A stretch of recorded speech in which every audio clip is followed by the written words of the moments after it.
Welcome! My name is Suzanne Featherling, and I'm going to be one of your teacher leaders over the next couple weeks through the Baxter Center summer program at home. I'm super excited to have you here. I'm just like you. I'm currently a high school teacher teaching a bunch of different levels of biology, and I'm trying to figure out how I'm going to do a bunch of these different labs and activities with my students come fall, depending if I'm going to be teaching them from my house, if I'm on some sort of a hybrid schedule, or if we eventually get back to normal. Who knows, but I hope over the next couple of weeks we can come up with some creative ways to try and incorporate these activities into our classroom. So the lab I'm going to introduce to you today is our Photosynthesis Cellular Respiration lab that's put out by BioRad. And everybody in the program is going to be doing this particular lab, so hopefully we come up with a lot of great ideas on how we can use this with our students.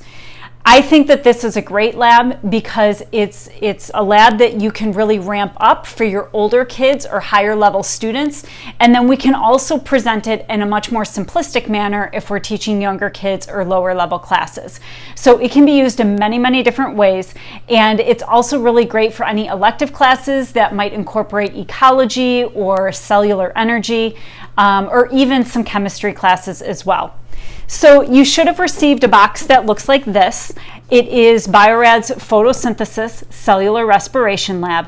And there's a bunch of things inside this box that are going to be very numerous that we're probably not going to use everything because we don't have a full class set of kids, but you will be using all of the materials. So one of the first things you'll notice is you're going to get this white styrofoam box. It has 100 cuvettes in it, and I will show you how to use these a little bit later, but this is definitely plenty for a class set, even if the kids are going to set up multiple samples. So I would definitely hang on to those. They say disposable cuvettes, but I always save mine, so I have a ton of cuvettes at school just because I've gotten numerous boxes. You're also going to get a bag of caps, which these caps really do keep the cuvettes sealed pretty tight. So we're going to end up adding some liquid volume to the cuvettes, and these caps allow us to kind of lay the cuvettes on their side and keep them sealed.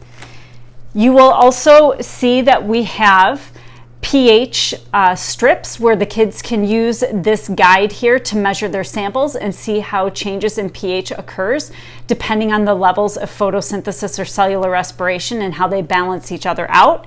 So I'll show you how that works as well. And you're going to get some transfer pipettes. So this is pretty much just to move liquid around and do some very simple basic measurements. We can use these. One other very important thing that you're going to see is there's going to be a temperature sensitive package, and you're going to want to throw this in the fridge. It is not, if it gets left out for 30 minutes or so, or even longer than that at room temperature, it's not really going to hurt anything. I would just try keep it out of the heat, and I would put it in the fridge as soon as you can. There's going to be 3 bottles in there. One is going to be a CO2 indicator, which I'm going to show you how to use in a second. The next is going to be our very beloved and very cute algae beads, which we're also going to look at in a second. And the last thing in here is something called de-beading solution. And the de-beading solution, I'm not really going to use over the next couple weeks. You can try it if you want, but basically this is just used for taking some of the algae beads and you're going to de-bead them or release the algae out of the sodium alginate, which I'll talk about later. But basically then the kids can then look at their algae sample under a microscope. But I don't have that right now in my house, so that's not something I'm going to really focus on. We can talk about that later if you have any questions in one of our tech hours.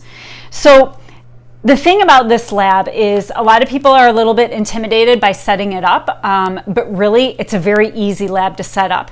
You just need to do a little bit of executive planning. So the 2 first things that you need to do before you even get stuff ready for a class, if you were doing this in school, or even if you're going to do this from home, is you have to make your CO2 indicator solution, and then you also need to activate your algae beads. So those are the first 2 things that you want to do, and once you get them done, they can sit and they're good for a while. So you can do this kind of whenever you want, and then have things ready to go. So once you're in school, then your supplies are ready for whenever you'd actually like to start the lab. So to make your CO2 indicator solution on this bottle, this is a 10x concentration CO2 indicator solution. So the only thing that we have to do is dilute it. So if it says 10x on the bottle, that means it's 10 times as concentrated as what we want it to be.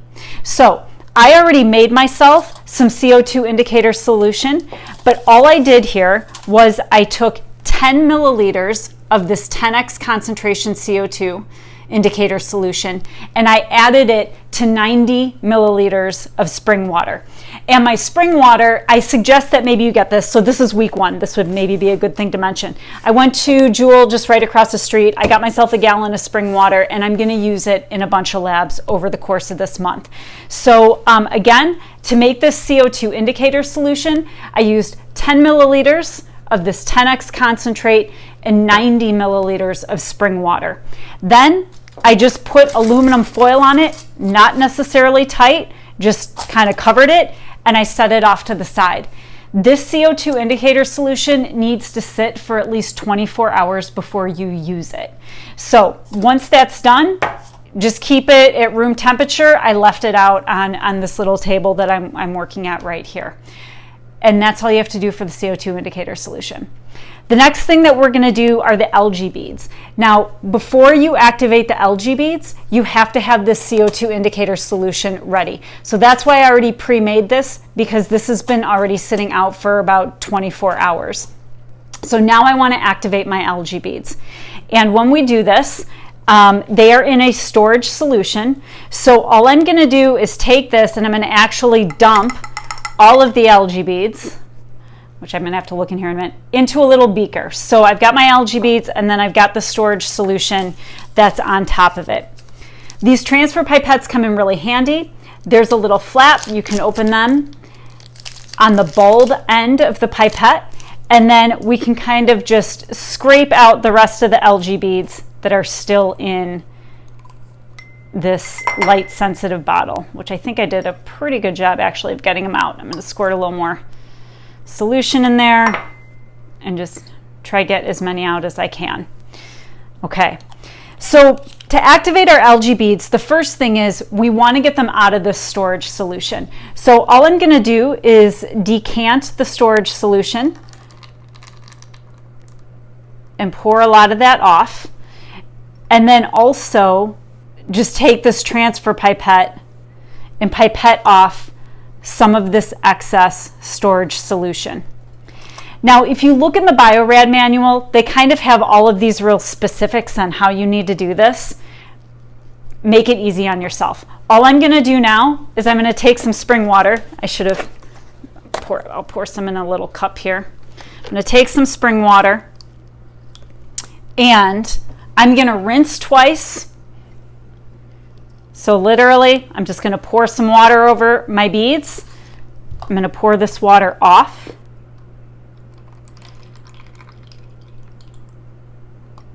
Pipette off what's ever left over. And after I've rinsed the beads twice, then I'm going to let them sit in the spring water for an additional 5 minutes. So again, just taking some of this water off. So I've rinsed them twice now, and I think in the manual it says like 25 milliliters of water. I've never measured. We just want them to sit in some spring water at the moment, because then if any of that storage solution has penetrated these algae beads, we have time to kind of get that out. So if you let them sit for a little bit longer, it's not a big deal. So you can see that this CO2 indicator solution is a nice amber color. And if we look at our indicator chart, this is pretty much right in the middle. So it's a very neutral pH.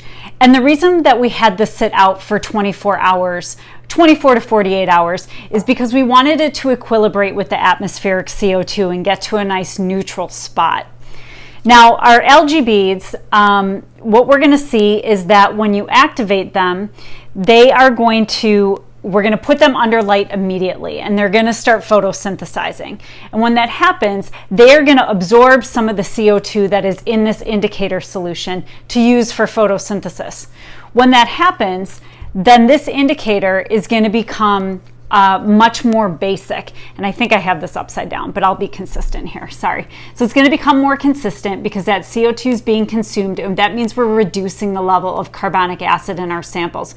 So we're going to turn more purple and become more basic.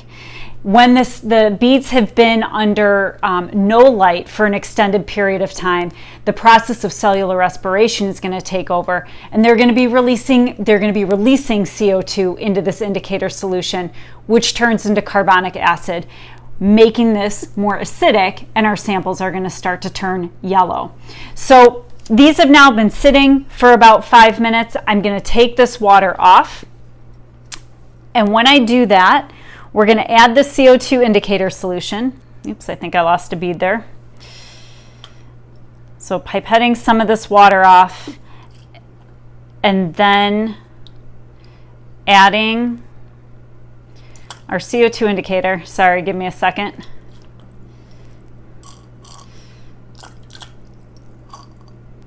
Okay. And I'm not going to use any particular volume, just to make sure that there's enough coverage for them and that I have enough CO2 indicator solution left over for actually testing my samples, which you can always make more. You just want to make sure that it sits out for at least 24 to 48 hours.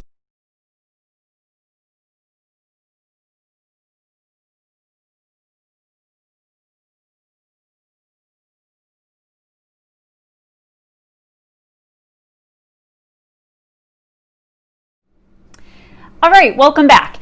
So I'm ready to distribute my beads through my cuvettes depending on how many samples that I want to test. So just a reminder, things that I've done with the beads already. We took them out of the vial, the light sensitive vial that it came in the package, rinsed them with water twice, let them sit with water for about 5 minutes, and then put CO2 indicator solution that was already diluted on top of the beads. And I let those sit at room temperature, just in ambient light, for about 6 hours. And then I threw this beaker under the light source that I had for about 20 hours. And then I removed this beaker from the light source and threw some aluminum foil on top, and it's been going through that resting period that we were talking about for about 5 hours. So what I'm going to do now is just distribute these beads amongst all the cuvettes, and then I'm going to cap the cuvettes and put it close to a window but outside of the heat, or just making sure heat's not penetrating the cuvettes, and making sure that that CO2 indicator solution is cycling throughout the day and the evening. So purple during the day, yellow during the evening. And then once I see that the beads are doing that for about a day, then I'm going to start setting up my experimental samples and then taking measurements every 5 minutes. So that will be the next part of this video.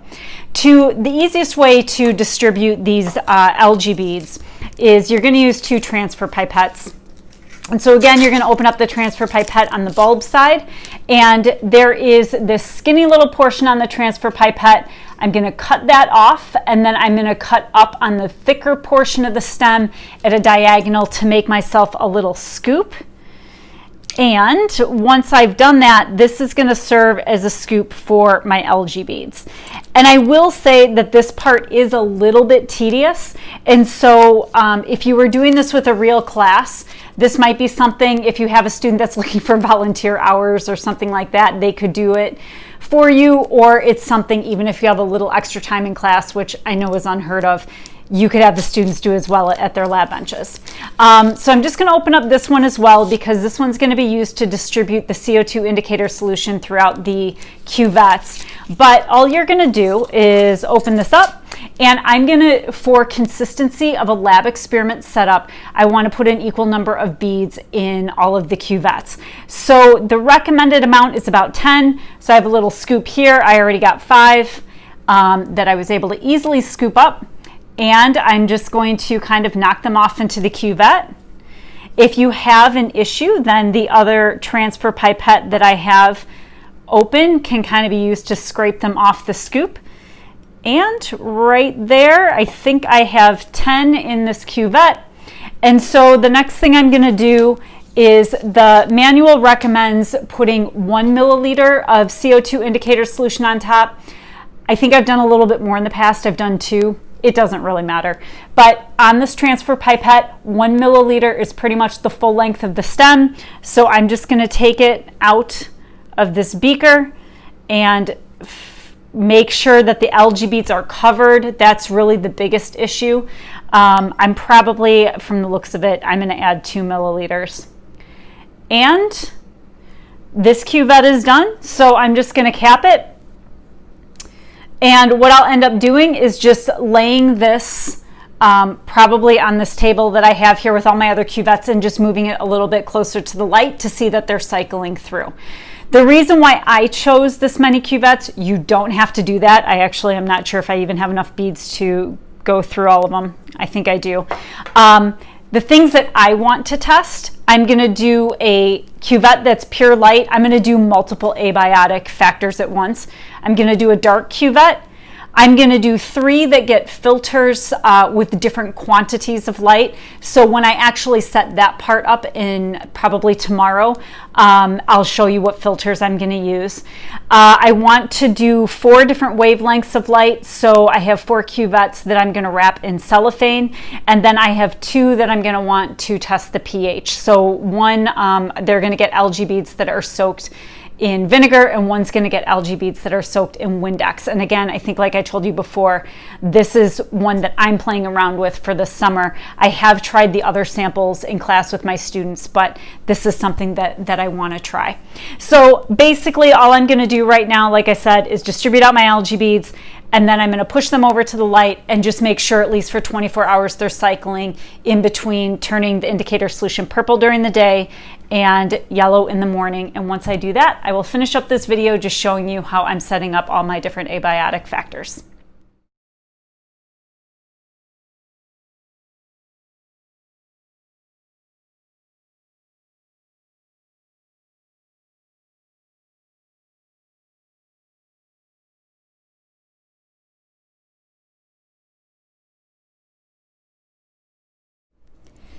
So we're ready to start our experiment here. The first one I'm going to do for you is light intensity. So basically I just want to show you the setup. I'm going to use 5 cuvettes for this one. I would take an initial reading of all of them. So they're all starting out about the same pH. So what I'm going to do for you in this video is basically take readings every 5 minutes. So I will take a picture and kind of show you the pH. I'm sorry, this is a really weird angle. I have all this light kind of like shining off the cuvettes, but I will do my best to get a good picture for you, and so we can kind of estimate what the pH is of our samples as we go through this 45-minute time lapse. But if I were to look at it right here, I'd say that we're about a 7.7 to 7.9 pH. The materials I'm going to use, I'm going to have 1 cuvette that's in pure light. One I am going to wrap in aluminum foil. So it's going to be in the dark, and I've made a sleeve here so we can get it on and off pretty quickly. And the other thing that I have is I actually bought some filters that photographers use. They were really cheap on Amazon. That might be something that we have in our supply box later. The other thing that you can use is any sort of screening, or I'm not sure, maybe even something like wax paper or something like that. But I'm going to basically just place these over my other cuvettes. And the thing that I really like about these filters actually is that you can fit multiple student samples under each. So if multiple groups in your classroom actually tried to do this, they could easily just slip their cuvettes under each of these, and that would save a lot of time in the classroom. So basically our initial reading, like I said, was about a 7.7 to 7.9. All my cuvettes are at that. So I am going to start my timer, and I'm going to turn on the lights. I might move the cuvettes around a little bit just if there's a weird glare, but basically I'm just going to take everything off, snap a quick picture, and try to get the pH at every 5 minutes for 45 minutes. So here we go.